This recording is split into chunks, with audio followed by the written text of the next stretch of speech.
Welcome to the Heal Your Hunger Show, where we get to the heart of why you overeat and how to stop. If you struggle with food and weight like I did, welcome home.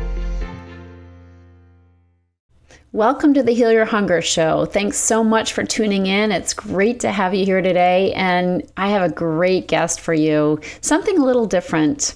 But first, I just want to say, if you're here for the first time, welcome. If you struggle with food and weight, if you've been trying to lose those last 10 pounds for a really long time, if you feel like you've just really been around the block too many times with diets and pills and potions and exercise plans and all that kind of silliness, I just want to tell you that, it may work for some people, but if you're an emotional eater, it's probably not going to work, and your experience has tried and proved that. And that was the case for me as well. You see, as an emotional eater, I have all kinds of personality traits that drive me to the refrigerator. And those are the things I get into here, that the really unique personality that emotional eaters have, the way that we respond to life that really causes us stress so that we end up stress eating and overeating. So this show is all about how to end emotional eating now.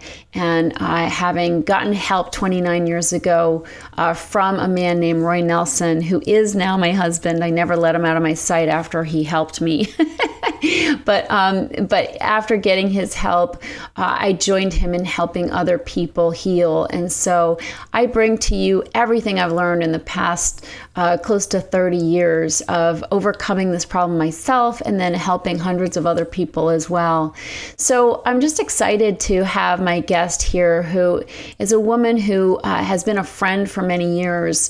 But about 5 years ago, she was circling the drain herself and really struggling with not only addictions, but with grief, having lost her husband. And she just was a hot mess. And I turned her over to Roy. I said, you got to work with Roy.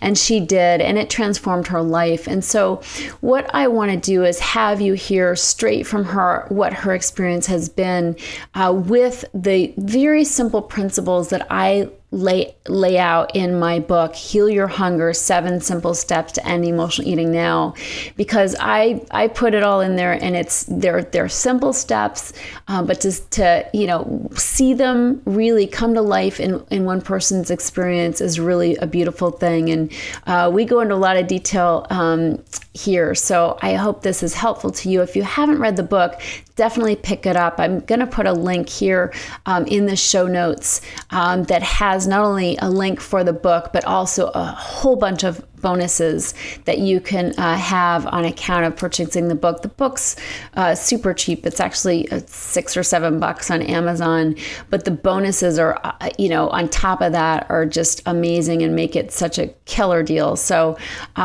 but definitely pick up the book. It's helped hundreds of people. I just get emails all the time, just people thanking me for what I put in this book. I think it's rare that you can read a book, do what it says, and actually get a real transformation, but that seems to be what's happening with this book. And then those who, are more visual and they want to really learn by being in a community, I've created a course called 7 Simple Steps to End Emotional Eating Now, and it's really a virtual course that you can take online, but you're part of the Heal Your Hunger community, and there are all kinds of videos that really go into detail and spell out everything that's in the book. So if you're that kind of learner, very visual like I am, and you enjoy watching videos and enjoy community and getting support from other people that you can lock arms with and know that you're not alone on the path, that's definitely something to check out. And you can learn more about that here as well in the show notes. So anyway, without any further ado, let's hear from Kim and her experience of total transformation. Welcome, everybody. And this is really a treat here because I have Kim Hamer here, who's a dear friend of mine. She's been a friend for like 10 years. I know. Can you believe it? Yeah, 10 years. Really crazy.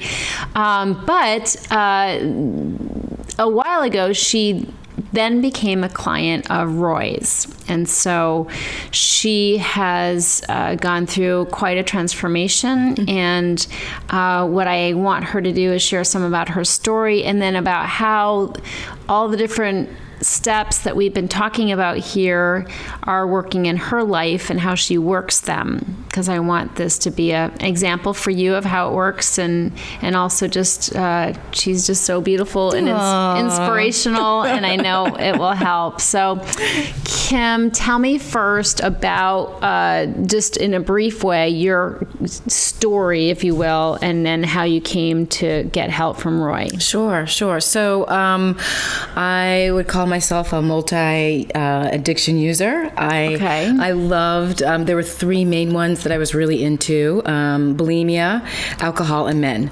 So those are the three big combination. Ones. Wasn't it? It worked really well for a long time. It worked really well, I should say. I'm kidding. Totally kidding. Yeah. And so what I would do is I was hop in between those addictions. So when I felt like I was getting too obsessed over a guy or something, I would then turn to alcohol. And when alcohol became like I was feeling like I was too out of control with it, I would then turn to bulimia. And when my throat got too raw and I was, sore all the time, I would then go back to men. So or sometimes I go back to alcohol. I flipped back and forth. And I went through my life. I was bulimic through 2 of my 3 pregnancies with my children. Wow. So this wasn't a kind of college thing. It became really out of control. And was just struggling, was fairly unhappy, had tried, lots of different things, 12-step programs, therapy, antidepressant drugs, because underneath all that was depression. And as we learn later, there's more underneath even that. Yeah. Tried a bunch of different things, nothing worked. And then massive tragedy, my husband died at the age of 44. And left me with 3 kids at the time who were 12, 9, and 7. And the first year was horrific. The second year got to be a little bit better. And the third year, I took a nosedive. I couldn't function. I just couldn't handle my life. And I realized that, as my other widow friends were kind of getting better, I was like going down, getting worse. I had met Tricia 2 years earlier at a speaker organization. And I was like, oh, that's so great that you work with compulsive overeaters. But I totally did not see myself as a compulsive overeater, even though my choice was binge and purge. So I was like totally didn't relate, but then I got to a point where I knew that therapy wasn't going to help anymore. The 12-step programs, that religion wasn't going to, nothing worked. Everything took a little bit of the edge off, but nothing got deep enough. And I remember coming to you, calling you and saying, I need help. Mm-hmm. I didn't even really understand exactly what Roy did, but I knew that what he did was different and unique and something that no one else did. And I said, I'm in a lot of trouble and I just need help. And so that was the beginning of an amazing journey. Yeah. That is, 5 years later, we're here. Wow. Yeah. That's amazing. So, it's just beautiful. And I've been lucky to witness her transformation in all the different ways that she's grown and grown in self-confidence and self-esteem and self-care. Yeah, self-care has been a big one. Well, that's what we're going to talk about here. Because I want people to know, those who are watching here, I want you to know really what it looks like when you do these practices, the 6 self-care success secrets, the writing, the talking, the praying, the meditating, the reading, spiritual readings, and the walking, and all these different things. So let's talk about those first and how those help you and sort of what your day looks like. Sure. So I get up, I go pee. First things first. First things first. And then I'm on my knees. I actually don't get back into bed. I get on my knees and I pray on my knees. I pray for powerlessness to understand, the grace to accept my powerlessness. And I also pray for the dying of myself, knowing that who I am today and yesterday and last month needs to continue die so I can become this person who I'm supposed to be. And then I get back into bed and I do my readings. So I do 3 readings before I meditate, and then I do a few after. So I do my readings, and those really help kind of, first of all, those kind of set the tone for the rest of my spiritual practice in the morning. Mm-hmm. And then they just always provide me kind of hope and something to think about. And then I meditate, and the meditation varies. I mean, sometimes it's really super deep and the thing dings, and I'm like, oh, like, really? Like, I feel like I could go on for others. And other times I'm like this. So what I have learned about my meditation is that there's nothing, it is what it is. And so sometimes I have monkey brain, and as much as I try to bring it back, it just takes a lot. And sometimes I just need to, I hit the timer that I'm going into 20 minutes and I just go in. So I've really learned to accept where my brain is and where my brain goes during my meditation. And that has made it so much easier, because there's I used to strive for this perfect meditation, and I thought I was doing it wrong because I was thinking about this and that. And sometimes through my meditations, great ideas come to me. And so I'm like, okay, I stop and I write it down, and then I go back to meditating. So I finish meditating and I do a few more readings. I also do kind of a little walk pray around my apartment. I just, sometimes I do it before I meditate, sometimes I do it after, kind of depending. So I just kind of spend about 5 minutes doing this kind of walk pray around, just kind of get me going. And you pray out loud? I pray out loud. I pray out loud. That's something that's really important to me. You taught me that. And I also do my readings twice. You were also the one who taught me that. So I used to read it only once, but when you read it twice, something, you hear it better. And so I used to pray quietly, and there's something about reading out loud and talking out loud that just drives it deeper. It makes it more serious. Totally. It's and it helps with focus too. Yeah, it really does. It really, for really... the focus challenged. Yes. Because there have been plenty of times I've done a reading and been like, wait, what did I just read? Totally. I had to go back and read it again. I got my shopping list done, but no reading, no comprehension. Exactly.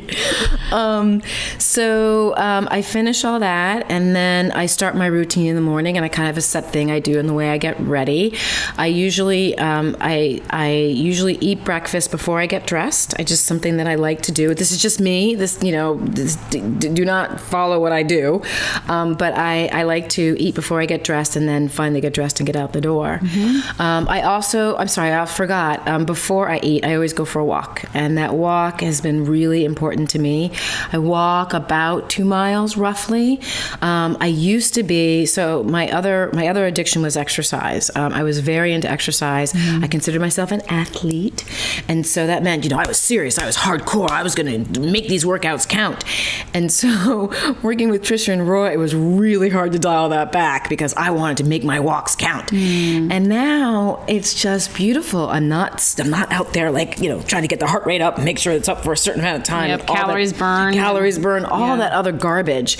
And for me also, it was not only about the calories, but it was about the head game, about trying to be tough. That was one of the things that I really realized with my quote unquote athleticism. It was trying to prove that I was tough. My walks are really kind of just another form of prayer, and sometimes I pray during them. I usually listen to something spiritual during them. It's really interesting actually. I don't get into my head. I used to get into my head all the time when I ran about all the things I was going to do that day, like what I had to do. So the running at first was very relaxing, and then it turned into this kind of like a to-do list, and then a panic list because I couldn't write it down because I was running. And now I'm so happy you're having me reflect on this. I hadn't really thought about it. The walking is very peaceful. Sometimes I pray out loud with the headset in so people think I'm having a conversation. Sometimes I just listen to spiritual stuff, thought leaders about getting closer to God and things like that. Spiritual food. Yep, exactly. And my walks are relaxing. They're not pounding. I break a sweat, but I'm not dripping with sweat, and I don't come home, that was a good workout type of thing. Then I shower and then eat and then get dressed. And then the rest of my day, I think the thing is so interesting. So Tricia and Roy, the method is that you meditate, at around halfway through your day. And that was a particularly difficult challenge for me. The midday meditation is really hard because I want to power through. I get my will gets really in the way, and I want to power through my feeling of being tired. I want to tell you a really funny story. I was working with Tricia and my children, and they got to the point where I would be cranky around 3 or 4 o'clock, and they would be like, "Mom, have you meditated yet? Because they could sense. They know the difference. They knew the difference. And I would laugh. And so for those of you who are moms out there and think your kids won't get it, they will get it, and they will love you, and they will appreciate you, and they will call you on it when they know you haven't, because there's definitely a difference. And even at work, one guy who I let him know that I was, I meditate every day around 3:30, and I would kind of disappear for 20 minutes. And sometimes I would be like working at something, and it would be 4 o'clock, and he'd be like, you need to meditate, So sweet. So it's really, it's something. And how would you meditate at work?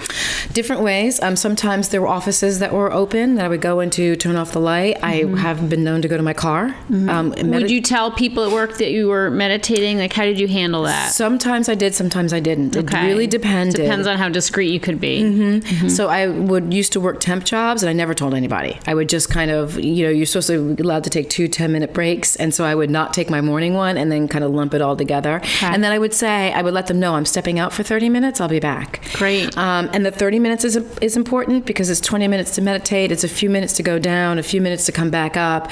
And then it's really important to me, especially in the afternoon, that I bring myself out gently, because if I don't, it feels like part of the benefit of the meditation wears off. If I finish my meditation and I'm up and running and going, it doesn't work for me. I need to kind of sit in the car for another minute or two, and kind of just take a few deep breaths and then get going. So 30 minutes is really the right amount of time for me. And do you enjoy your meditations in the car as much as I do? I do. You were the one who turned me on to that. Tricia's good. Obviously, she's been doing this for a long time. But yeah, meditating in the car is really It's like muffled. Great. There's it's like you're in a little cocoon. The sound is muffled. Exactly. But even when you can hear beeps and honks and traffic, I mean, if you're in a busy street or whatever, there's something lulling about it. There really is. Yeah. That's cool. Yeah. So that's my kind of routine. My evenings, I write I try to write throughout the day, because what I find is my will gets in the way when I write at night. So when I try to write in the evening before we meet, I kind of in a hurry and want to get it all down, and so if I write when the feelings come up for me, whatever they are, even if it's just a quick note so I can expand on it later, I find that super helpful in my writing. And what are you writing? Oh, what am I not? You don't have to tell us the details, no, but the type of, what prompts you to write? So I'll get into an argument with someone at work. That's a huge prompt. Okay. That really, it emotionally disturbs me. Yeah. And when you're agitated. When I'm agitated. When sometimes at work there'll be a snack or something, and I'll want to eat the snack, and then I know it's not the snack. It's not about the food. It's not about the food. So I have to, and I'll think to myself, my immediate thought will be, no, you just want it. And it's like, no, there's something deeper there. Yeah. And sometimes it takes a while. One of my favorite writing tricks, which I learned from my husband, was it's called a free write. And so you turn your screen down as low as you can, or you just promise yourself you're not going to pick up your pen from your paper, and you just write, and you set a time. And for me, that time is 17 minutes. It's random, whatever it is. But sometimes when I feel like, for instance, with the food thing, I don't want to admit that there's something deeper going on, so sometimes it takes a little bit more writing. So you kind of trash talk for a little while, and then you get to the truth. Exactly. It's like, I don't really want to write. This is stupid. This is nothing here. And then wait, no, maybe there is something here. I'm feeling, and then it just starts to come out. It's really amazing. Just take that first layer off. Exactly. Exactly. So the free write does that for me. So I write throughout the day, and then I kind of sit down, and if I haven't had the chance to really expound on what I was writing during the day, I have the chance to do it before, and I try to do it before I eat, which is something else you taught me too. Tricia's just so smart. I love you. Me too. So I write before I eat because whatever it is, it just feels raw. It just feels like it's more. You haven't covered it with food yet. Yeah, I haven't covered it with food yet. Exactly.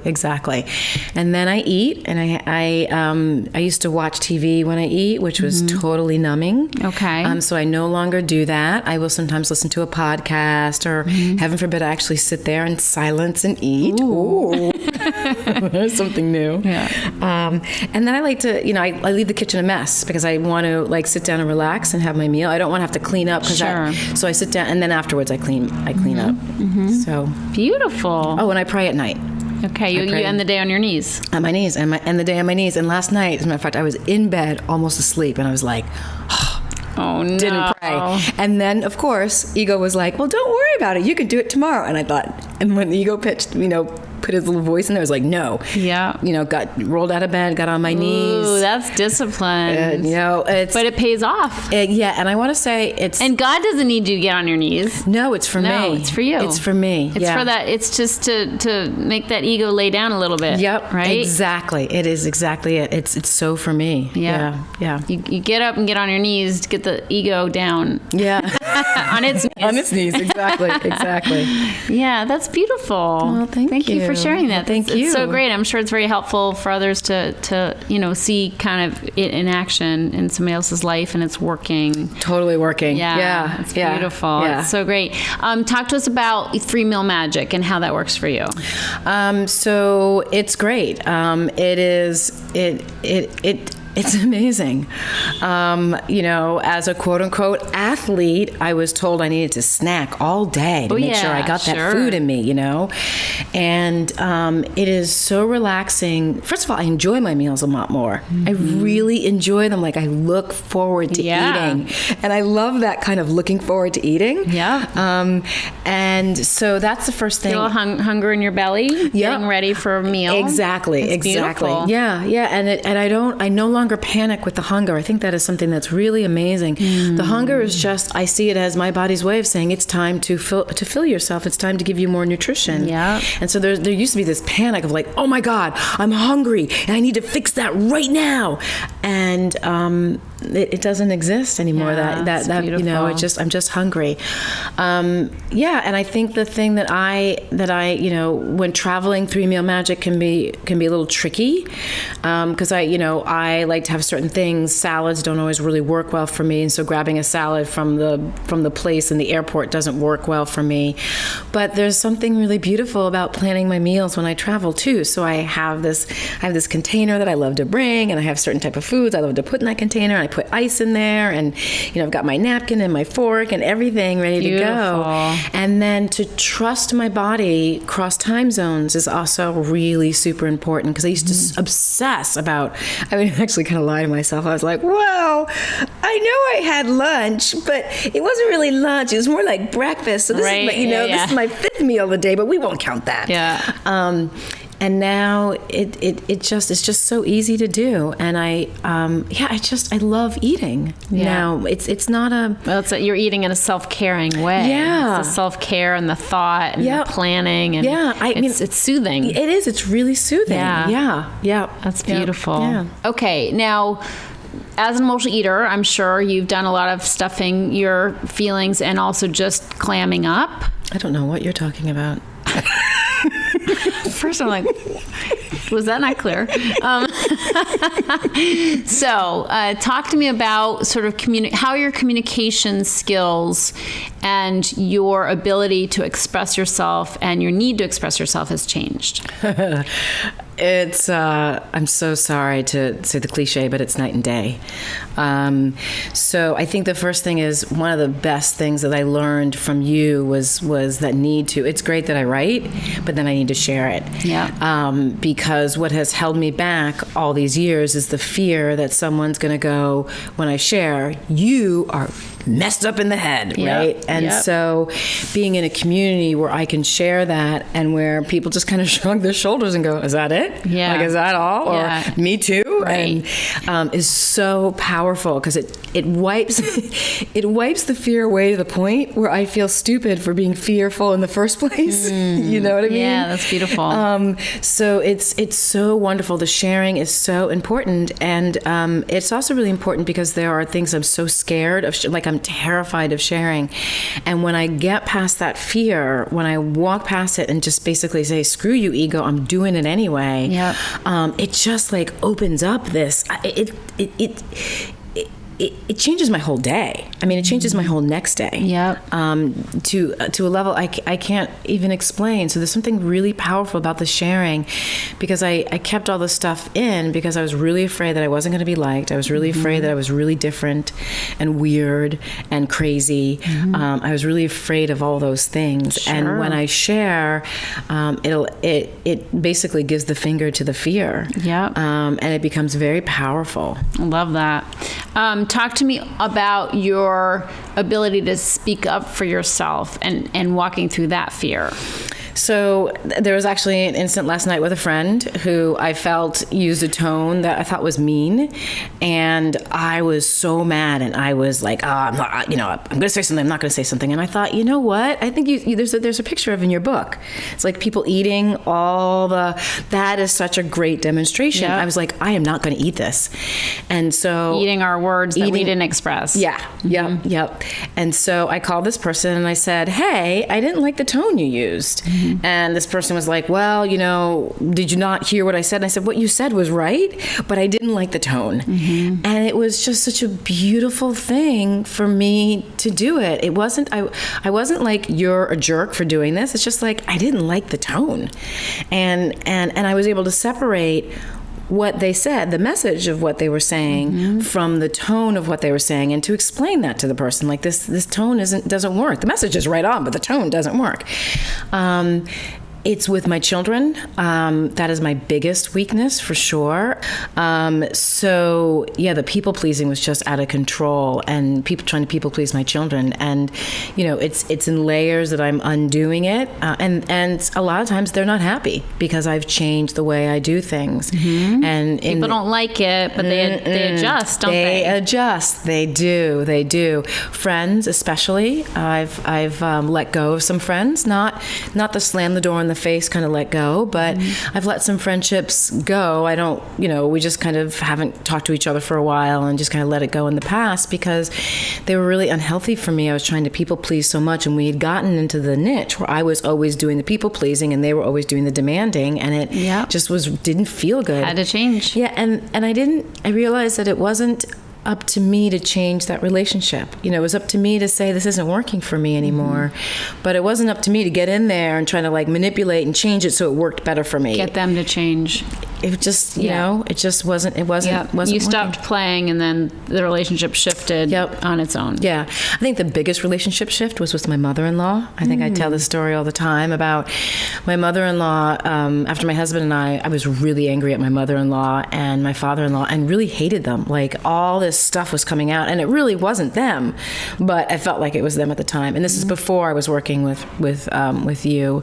And So lots of resentment. Lots of resentment that had been built up over 14 years of marriage. Yeah. And a lot of people pleasing. Yeah. And they, and always wanting to get their approval. Oh my God, I was such an approval hound with them. I wanted them to tell me all the time that they love me, that I was, like, I wanted to be their favorite child, and I wasn't even their child. Like crazy stuff. And through my work with you guys, I just had this moment of really appreciating so much of who my mother-in-law was. And so I was so busy looking at what she wasn't that I didn't see what she was. And she's marvelous. Aww. And she's kind, and she's loving, and she just wants, she wants a family, and she's so wonderful.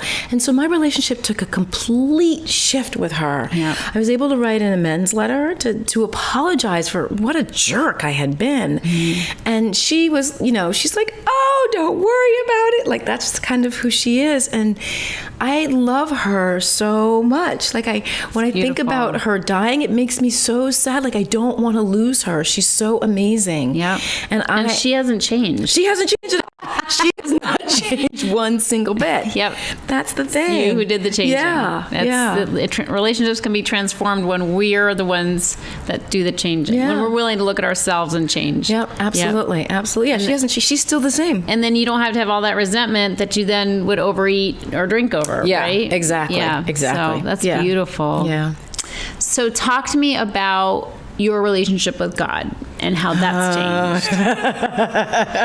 But don't go on too long. Okay, got it. I'll keep it short. So to me, God was this white bearded man in the sky who was like, Kim, you're bad. No matter what you do, you're bad. And I was always trying to please. And also God was someone who didn't give me what I wanted, because I had prayed for lots of things and, gotten maybe 1 out of the 100 that I prayed for. And so the batting average wasn't great with God as far as I was concerned. I now see God as, I call spirit. I interchange God and Jesus Christ. It cracks me up how, I think the only thing I can do is give an example. I wrote a thank you email to 2 friends, and I said, thank God. And I know that they're religious, so I knew they would get it. And then this woman sent me back this beautiful psalm, and I wasn't offended. I read it, and I was like, oh, that's so good. She's so right. Like my relationship with God is so expansive and so deep and so different than anything I could have ever imagined. It's not punishing, it's loving. I know that God wants the best for me and that I get in my own way. It's not God who gets in my way. God is just so amazing, and it's personal. Like, I just know that God wants me to be happy, and my sole job is to kind of chase after God so I can get rid of all this other stuff, so I can, it's like a connection that's really corroded. And so my connection was really, really corroded, and every day I have the opportunity to scrape a little bit more of that crud off so that I can really feel the thing. And recently God did a miracle in my life, as you know. So I was laid off in May, and it was a really difficult layoff. And I, was looking for work, and I kept trying to, sometimes I would, try to think about what I was going to do and how I was going to do it, and that was my will. And so I just followed the taking action steps. That's all I did. I was like, every day, God, just show me what action steps you want me to take. And I took them over and over and over again. Action steps like pouring over LinkedIn, reaching out to contacts, telling people I'm interested in the work. Which took a lot of courage to reach out to people, let them know you're looking for work, asking for connections. Yes, I asked for a lot of help. Asking. I did a lot of asking. That's courageous. A good point. I watched you. That was really courageous. I did a lot of asking. I called. I remember I set my goal of calling 50 people in a month, and I reached it. Wow. So I called and reached out and said, can you connect me to so-and-so? And then for me, the most courageous part was when they didn't respond, to reach out again. That was really... It wasn't about you. No. They didn't say, hell no, Kim, I'm not doing that for you. Exactly. It's more like I was on vacation and missed your email. Exactly. That's exactly what it was. I didn't take it personally. I just kept reaching out again and again and again. And I found this job online that I applied for, and then I also knew someone in the company, and so we were supposed to meet, and they called me in on Tuesday for an interview, and I start tomorrow, a week from my first interview with them. I've almost doubled my salary. It just blows. It's the perfect job for me. It's a perfect fit in every single way. So what's so beautiful about this, and I'm the observer here because I live real close to her, and I see her, and she's mentored by Roy. And not only did she do all that footwork with LinkedIn, but she did a lot of spiritual work.